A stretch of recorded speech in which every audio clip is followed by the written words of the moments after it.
이틀 전 단행된 검찰 중간 간부 인사를 둘러싼 논란이 가라앉지 않고 있습니다. 중간 간부 90% 이상이 자리를 옮기면서 역대 최대 규모의 인사로 평가를 받고 있습니다. 권력 수사를 담당하던 검사들이 대거 자리를 옮기면서 방탄 인사라는 비판도 나오고 있습니다. 이번 검찰 인사 평가와 함께 공군 성추행 피해 사망 사건 수사 상황까지 짚어보겠습니다. 승재현 한국형사정책연구원 연구위원, 김성훈 변호사와 함께합니다. 어서 오십시오. 네, 안녕하십니까.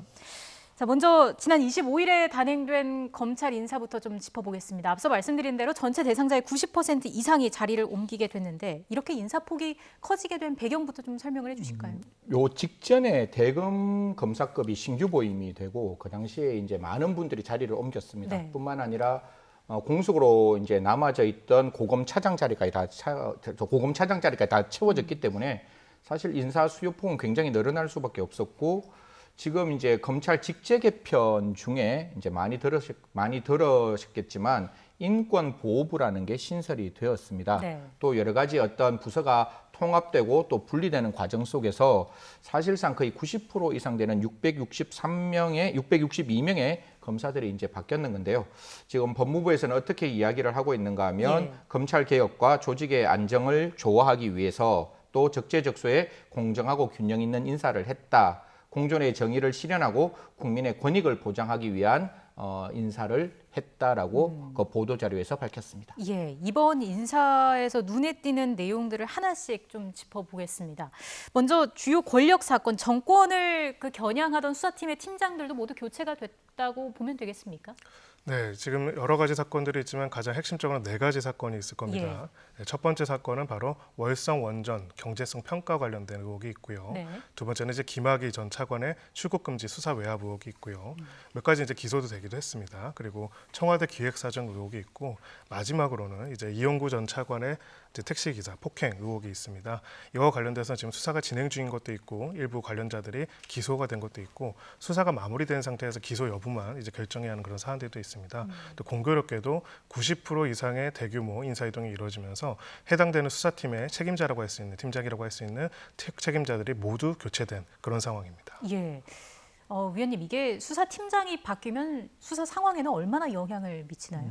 사실 이제 기록을 새로 봐야 되는 부분은 분명히 있어요. 그런데 이게 뭐 한두 번 했는 게 아니라 검사 생활 지금 부장이면 한 15년에서 20년 정도 하신 분들이라서 매년 인사가 있을 때마다 새로운 사건을 새롭게 보게 되고 그 사건을 다시 이제 검토했던 부분이라서 사실 지금 이제 있는 수사에 새로운 어떤 부장들이 왔을 때 기록 보는 시간은 조금 있겠지만 방금 변호사님이 말씀 주신 대로 수사는 증거에 따라서 따박따박 진행됐던 부분이 있다면 그 진행되는 부분에 대해서는 수사를 진행할 수밖에 없을 것이다라는 말씀드리고 사실 지금 이제 바뀌었는 검사들만 지금 우리가 이야기하고 있는데 새롭게 들어오는 이제 또 부장들이 있어요. 네. 지금 우리가 말하고 있는 서울중앙 1부장에는 이제 이선혁 부장, 수원부장이 오게 되고 그다음에 이용구 택시 폭행 사건에 대해서는 박규영 이제 부장이 오게 되고 그다음에 대전 월성 같은 경우에는 또 이 부분을 저한테 질문을 하시던데 원래 이게 형사 5부에서 했는데 지금 조직 개편이 되면 4부밖에 없습니다. 그러면 5부가 이게 진짜로 해체된 게 아니냐 이런 말씀을 주시는데 그게 아니라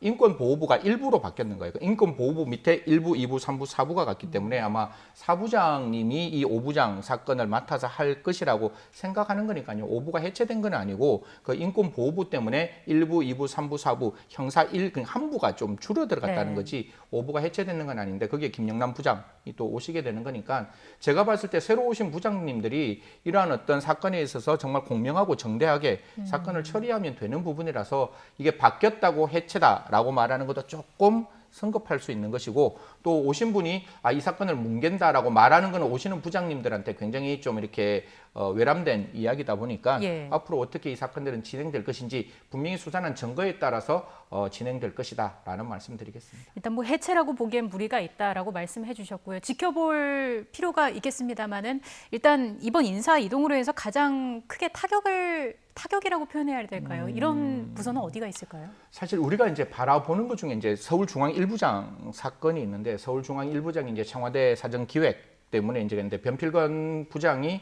이제 창원 쪽으로 가게 되고 그 밑에 있는 부부장도 자리가 바뀌었는데 사실 이 부분은 조금 저희들이 어떻게 들여다봐야 되는가 하면 왜 부부장까지 다 바꾸었느냐라고 나오는데 두 가지 시각을 볼 수 있습니다. 하나는 부부장 중에 35기들이 부장으로 올라가는 경우가 있거든요. 그래서 수원에 있는 이정섭 부장에 있는 부부장이 바뀌었는 거는 그건 부장으로 바뀌었습니다. 다만 지금 서울중앙 1부장 사건들은 한 분은 부장으로 가셨는데 한 분은 여전히 수평 이동하거든요. 부부장으로 대구로 이렇게 예. 가시는 부분들이 있어서 그 부분에서 이제 부장도 바뀌고 밑에 있는 부부장도 바뀌고 평검사도 바뀌다 보니까 그러면 새로 오시는 분들이 다 그 기록을 새로 봐야 되는 부분은 분명히 있을 거예요. 하지만 또 오시는 분들이 역량에 따라서 그 수사도 신속하게 진행될 수 있는 부분도 있고 아마 가기 전에 변필권 부장도 나름대로 수사에 대한 방향을 정확하게 증거에 따라서 생각이 아니라 증거에 따라서 판단했던 부분들이 있어서 지금 오면 사실 이 부분에 대해서는 또 수사가 진행되지 않을까 그렇게 생각합니다. 네, 자 변호사님 이번에 또 박범계 장관을 보좌했던 박철우 법무부 대변인 그리고 김태훈 법무부 검찰과장이 서울중앙지검 차장검사로 자리를 옮겼습니다. 이건 어떻게 평가하십니까? 네, 영전이라고 할 수도 있고요. 또 굉장히 중요하다고 할 수도 있습니다. 우리가 이제 여러 가지 얘기할 때 검찰의 꽃이라고 해서 4가지 보직이 있다고 네. 이야기를 하죠. 그렇다면 서울중앙지검에서 이제 검사장이 중앙지검장 다음에 4가지는 바로 어찌 보면 차장검사라고 할 수가 있습니다. 이 표현이 차장검사이기 때문에 물론 안 높아 보일 수가 있는데 사실 검사장 다음에 이제 바로 차장검사거든요. 예. 사실상 주요 수사에 대해서 상당한 지위와 결재권을 가지고 있기 때문에 차장검사들의 의견이 굉장히 중요하고요. 특히나 이제 과거 이제 여러 가지 그 채널 A와 관련돼 가지고 이제 엑스파일 관련해 가지고 기소가 됐었고 정진훈 검사가 독직 폭행으로 기소하는 사건이라든지 한동훈 이제 검사장에 관한 수사라든지 이런 거에 있어서 기존의 이제 중앙지검 차장 검사들이 당시 이성윤 중앙지검장의 결정에 대해서 굉장히 뭐랄까 반박을 하고 이의를 제기했던 적이 있습니다. 그만큼 이제 중앙지검에서 가장 핵심적인 간부라고 할 수 있는데요. 이 간부들의 절반이 지금 박범계 장관의 핵심적인 참모들로 교체됐다. 그리고 앞으로 이런 부분들은 서울중앙지검들이 하는 수사라든지 이런 부분에 있어가지고 법무부와의 교감이라든지 이런 부분들이 상당히 높아질 가능성이 매우 높다라는 그런 관측이 당연히 따라올 수밖에 없는 그런 인사라고 할 수 있습니다. 네. 자, 이런 가운데 윤석열 사단이라고 불리던 인사들도 대부분 자리를 옮겼습니다. 역시나 준비된 그래픽이 있는데 함께 보면서 좀 얘기를 나눠보겠습니다. 자, 지금 보시면 지청장 자리에서 고검으로 자리를 옮겼거든요. 이건 어떤 의미로 볼 수 있겠습니까? 사실 그냥 검찰 내부의 생각을 조금 말씀드리면 네. 검찰의 입장에서는 수사권이 있는 부서가 중요 부서라고 생각을 하고 이제 고검은 수사권은 없어요.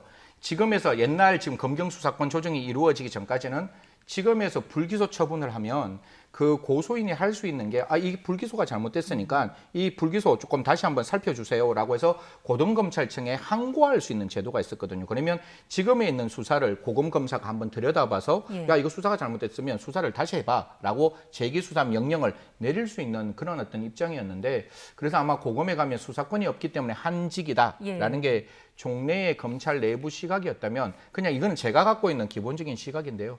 사실 사건은 수사를 하는 검사뿐만 아니라 그 수사가 잘 되었는지를 평가하는 검사도 저는 굉장히 중요한 자리라고 봅니다.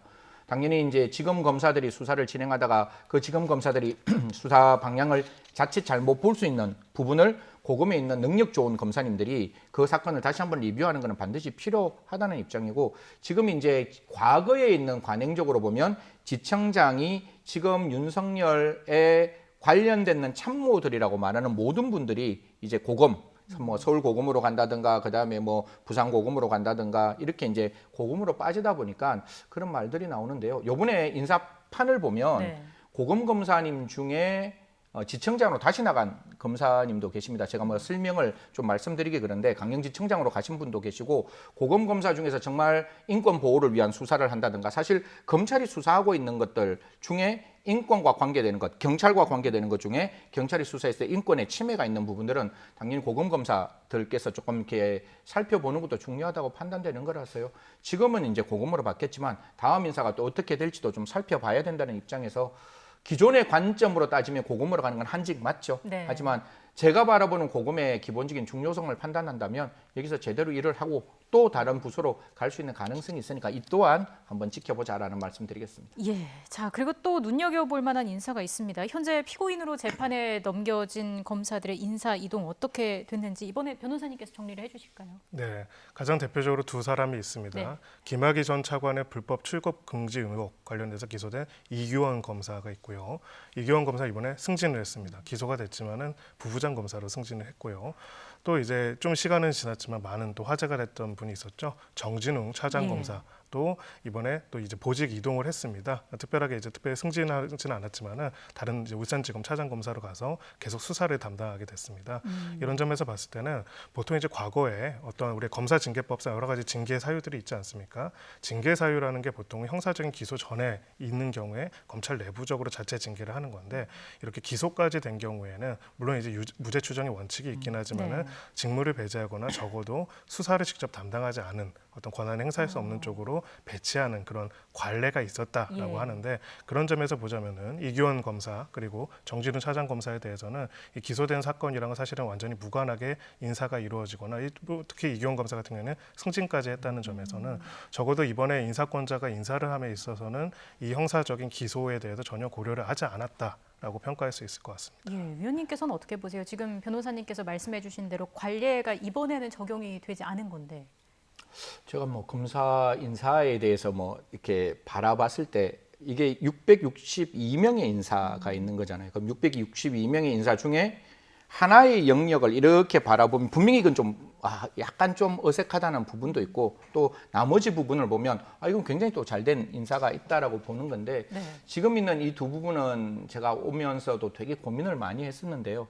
사실 조금 다르게 인사를 할 수 있는 가능성도 열려 있지 않았느냐라는 생각을 하는 거죠. 방금 모든 인사라는 것은 하나의 사건의 공정도 중요하지만 다른 사건의 형평도 중요하거든요. 그러면 A라는 검사는 이런 어떤 그 입장에서 인사를 받았는데 B라는 검사는 이런 입장에서 다른 인사를 받았다 그러면 그 내부의 입장에 있어서도 다소간에 불편하고 어색한 부분이 분명히 있을 것 같아요. 그래서 사실 이제 정진웅 차장 같은 경우에는 위에서 밑으로 내려가는 인사는 아니었어요. 그러니까 광주에서 울산으로 가는 수평 이동을 맞는데 그럼에도 불구하고 이제 차장 자리로 갔다는 것은 차장이 해야 될 그 일이 굉장히 많거든요. 아까 변호사님 말씀 주셨다시피 일반 회사에서는 부장이 높은데 검찰에서는 차장이 검사장 바로 밑에 있는 자리이기 때문에 굉장히 많은 일을 해야 되는 부분인데 그 결재를 하는 사람이 지금 재판을 받고 있다는 입장이다 보니까 일반 시민들의 입장에서는 이게 조금 어색하지 않느냐라는 시각들은 분명히 나오는 부분이 있어서 뭐 이 부분에 대해서는 저는 인사권자의 결단이니까 뭐 그 부분에 대해서는 또 존중하지만 한편으로 일반적으로 봤을 때 국민의 눈높이에는 조금 맞지 않는 부분이 분명히 있다라는 말씀드리겠습니다. 네, 이번 검찰 인사 관심이 높았는데 인사를 두고 평가도 엇갈리고 있습니다. 지금 야권과 법 쪽에서도 비판 성명이 나오고 있는데 박범계 장관은 공정한 인사라고 강조를 했습니다. 화면 함께 보고 오시죠. 특정한 검사들의 이름을 거명을 하셨는데 전체 인사를 하는 데 있어서 특정한 사람을 염두에 두고 그렇게 인사를 하지는 않습니다. 특정한 사람을 염두에 두고 인사를 하지 않는다라고 입장을 밝혔습니다만 야권에서는 방탄 인사가 완성됐다 이런 비판이 나오고 있고요. 검찰 내부도 술렁이고 있다고 하는데 어떻게 보세요? 좀 논란이 될 소지가 있다고 보시는지요? 네, 어찌 보면은 저희가 이제 다시 되짚어봤으면 좋겠습니다. 우리가 검찰 중간 간부 인사를 가지고 뉴스에서 이렇게 분석하는 경우가 그 전엔 별로 없었죠. 이번에 이슈가 됐습니다. 이슈가 된 이유를 봐야 할 것 같고요. 인사라는 거는 이제 기본적으로 인사권자로서는 이 조직 전체를 어떻게 운영할 것인지에 대한 중요한 메시지를 던지는 방식이라고 생각을 합니다. 그런 부분에 있어가지고는 이번 인사에 있어가지고 결과적으로 이 인사로 인한 여러 가지 평가들이 특히나 이제 현 정권을 겨냥한 수사를 담당한 담당자들 그리고 현 정권의 수사한 검사나 전 총장에 대해서 대척점에 섰던 인물 혹은 그중에서 기소가 됐던 인물들에 대한 인사들에 대해서 국민적인 관심이 높아질 수밖에 없는 거고요. 그런 부분에서 보자면 이번 인사에 대해서는 결국적으로는 이제 검찰개혁과 관련된 주제에 대한 정치적 논쟁에서 양쪽을 계속 다 한쪽만 이야기를 하거든요. 어느 쪽에서는 검찰의 독립성과 중립성만 이야기를 하고요. 다른 한쪽에서는 검찰 스스로가 권력이 됐기 때문에 권력적인 정치적 통제가 필요하다고 이야기를 하는데 사실 원래 검찰개혁은 그 두 가지를 다 하는 거였습니다. 그런 부분에 있어가지고는 적어도 이번 인사를 통해 가지고 현재 정권, 현재 권력에 대한 수사라든지 이런 것들에 있어서는 상당한 부담감을 가질 수 있지 않을까라는 생각은 듭니다.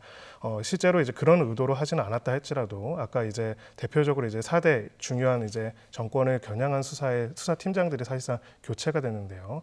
그 과정에 있어가지고 그런 메시지가 이제 그 팀원들, 실제로 검사를 하는 담당자들 입장에서는 어떻게 비춰질지, 혹시라도 이런 부분들이 좌천이라든가 혹은 이런 부분들에서 밉보였다라든가 이렇게 평가를 된다면은 이런 수사가 어려워질 것입니다. 그래서 이 부분에 대해 가지고는 이제 검찰 법무부 차원에서 많은 고심을 많이 했을 것이고, 또 아까 장관께서 말씀하셨던 것처럼 여러 90%의 이제 중간 간부 인사 중에 딱 몇 개만 찝어가지고 얘기하는 것들이 적절하지 않을 수도 있지만은 항상 이제 모든 이 인사도 검찰뿐만 아니라 국민들에 대한 메시지거든요. 그래서 특히나 법무부 장관이 하시는 인사는 우리가 하는 검찰 개혁이라는 게 무엇인지를 국민들한테 보여주는 것이라고 할 수가 있습니다. 네. 그런 부분에 있어가지고는 조금 더 고민을 많이 해보셨으면 어땠을까 하는 아쉬움은 듭니다. 예, 이번 주제 마무리하기 전에 이번 인사의 또 다른 특징 하나만 더 짚어보겠습니다.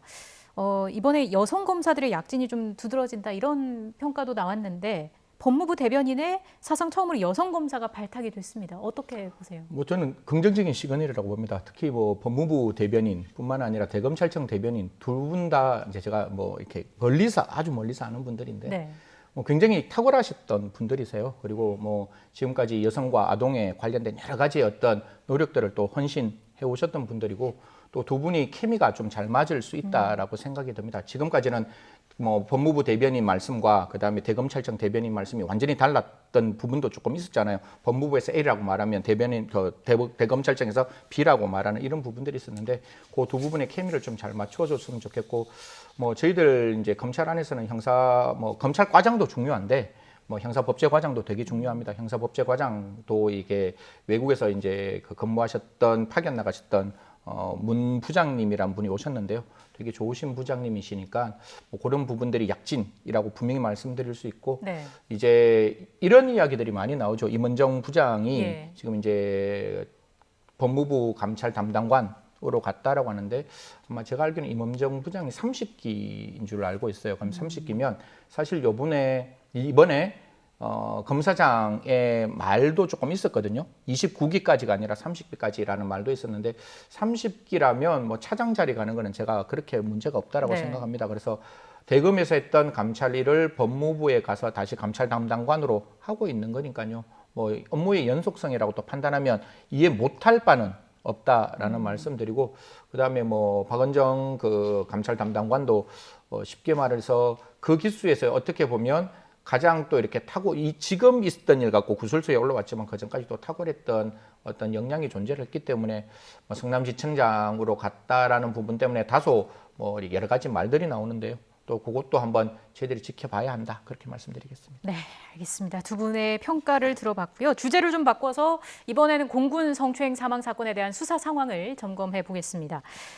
지금 2차 가해자로 지목된 상관 2명이 구속 상태로 재판에 넘겨지게 됐는데 2차 가해 혐의는 어떤 것들이 있는지 간략하게 정리를 해주실까요? 뭐 이게 진짜 너무 기분 나쁘. 이건 진짜 좀 강하게 제가 말씀드리고 예. 싶은 게, 한 분이 사망에 지금 어떤 상황이 만들어졌을 때 군이 했던 일들이 너무나 사실 어처구니 없었던 부분들이 많거든요. 그래서 지금 이제 검찰심의위원회에서 노준이와 노상사에 대해서 어떻게 이야기하는가 하면, 구속을 하면서 노준이에 대해서는 군형법상 강제추행죄, 특정범죄 가중처벌법에 따른 보복협박죄, 그리고 노상사에 대해서는 특가법상 면담강요죄와 보복협박죄를 적용해서 구속 기소 의견으로 이야기를 했습니다. 예, 두 상사에게 특정 범죄 가중 처벌법이 적용되는데 그 이유를 좀 자세하게 알려주시죠. 네, 이 특가법이라는 거, 특정범죄 가중처벌법이라는 거는 법률적으로 처벌할 필요성이 굉장히 큰 정책적인 목적에서 별도로 이제 규율한 법령이라고 할 수가 있습니다. 예. 그 부분에 있어서 그만큼 이제 비난 가능성이 높은 거라고 할 수가 있는데요. 특별히 이제 특가법에는 여러 요소들이 있는데요. 그 중에서도 이제 보복범죄, 특히나 예. 어떤 범죄를 피해로 본 피해자들이 어떤 그 가해자로부터 다시 신고했다는 이유로 보복을 당하거나, 아니면 가해자와 관련된 인물들이 이 피해자를 협박하거나 피해자한테 좀 만나서 이렇게 좀 해봐라고 이렇게 하거나 이렇게 하는 것들을 강요하는 것들을 엄격하게 처벌하고 있습니다. 왜냐하면 이거는 피해자에 대한 그 첫 번째 가해 행위일 뿐만 아니라 피해자에 대한 가해 행위를 국가가 구제하는 구제 자체를 불가능하게 만드는 중요한 범죄이기 때문이죠. 예. 그런 점에서 이 사건 같은 경우에는 단순하게 상관으로서 어떤 직무를 유기했거나 조금 방임했거나 불충분하다는 것이 아니라 이거는 특가법상의 보복 범죄 같은 수준으로 범죄를 저질러서 사실상 이 피해자가 이 피해를 제대로 사법적으로 회복하는 과정을 못하도록 막았다라는 굉장히 중대한 사건이다라는 것들을 인정했기 때문에 예. 특가법을 적용을 해가지고 면담강요죄와 보복협박죄로 기소를 할 것이다 이렇게 보십니다. 이게 처벌 수위는 어느 정도나 될까요? 네, 기본적으로 이제 3년 이상의 지금 면담강요죄 같은 경우 3년 이상의 징역형으로 처벌을 하고 있고요. 지금 이 사건의 여러 가지 성격을 보게 된다면은 결과적으로는 실형, 그러니까 5년 이상 정도 되는 실형이 처단형으로 선고될 가능성도 매우 높고요. 예. 특히나 이제 이 사건의 처단형을 최종적으로 선고를 할 때 굉장히 고려되는 것들은 이로 인해서 피해자가 실질적으로 얼마나 피해를 입었는지를 봐야 하는데 결과적으로 피해자가 극단적으로 선택하게 할 수 없었지 않았습니까? 이런 점까지 고려한다면 굉장히 중형으로 선고될 것이다 이렇게 생각합니다. 네. 자, 2차 가해와 관련해서 유족들의 추가 고소도 이어졌다고 하는데요. 역시나 화면 함께 보고 이야기 이어가겠습니다. 피해 사실을 부하들에게 알린 대대장과 중대장은 명예훼손뿐만 아니고 그 자체로 저는 가혹행위가 된다고 생각을 하고 있고, 자, 노준위와 노중사에 이어서 또 다른 가해자들을 지목한 건데 어떤 내용입니까? 사실 이게 저희들이 성폭력 범죄에 있어서 가장 중요한 거는 그 당사자의 문제도 중요하지만 2차 피해가 더 중요한 거거든요. 사실 이게 말이 부풀어 올라오는 거는 상상할 수 없을 정도로 네. 부풀어 오르는 거예요. 제가 앵커님한테 무슨 말을 했는데 그 앵커님이 우리 변호사님한테 말을 할 때는 100% 팩트가 그대로 전달될 수가 없는 거잖아요. 어느 정도 내 생각에 각색돼서 돌아올 수 있는 부분이 있기 때문에 특히 2차 피해는 굉장히 중요함에도 불구하고 그래서 어떤 성범죄에서는 2차 피해가 없도록 굉장히 신중하고 굉장히 조심스럽게 이를 다루어야 하는데 회의 시간에 이 중사의 피해 사실을 공공연하게 언급했고 네. 사실 이렇게 되면 자칫하면 피해자를 또 다른 이렇게 약간 좀 부적절한 단어지만 악마화시킬 수가 있거든요. 굉장히 색깔을 더딥혀가지고 이 피해자가 잘못했다라는 굉장히 왜곡된 통념을 만들어낼 수 있는데 공공연하게 이야기했고 처음부터 이중사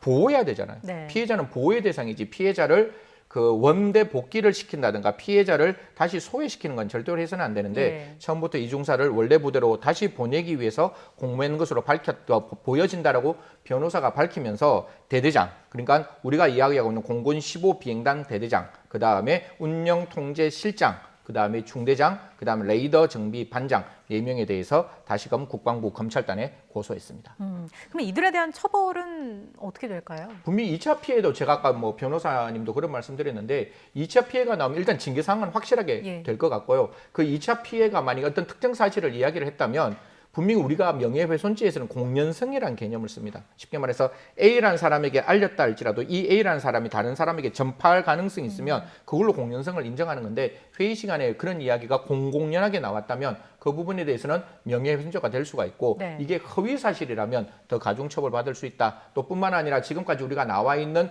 회의에서 어떤 이야기가 나왔는지 모르니까요. 원대 복귀시키는 방법을 이야기를 하면서 뭔가 다른 이야기를 했다면 그것도 강요죄가 성립될 수 있는 부분도 있으니까요. 그런 거는 어떻게 이야기가 되는지 지금 이제 고소가 됐으니까 군검찰에서 명명백백하게 좀 밝혀야 한다라는 말씀드리겠습니다. 네, 좀 더 자세하게 지금까지 수사 어디까지 진행이 됐는지 좀 정리를 해보겠습니다. 이번 사건으로 입건된 인물이 18명에 달하는데 어떤 인물들이 있는지 정리를 해주시죠.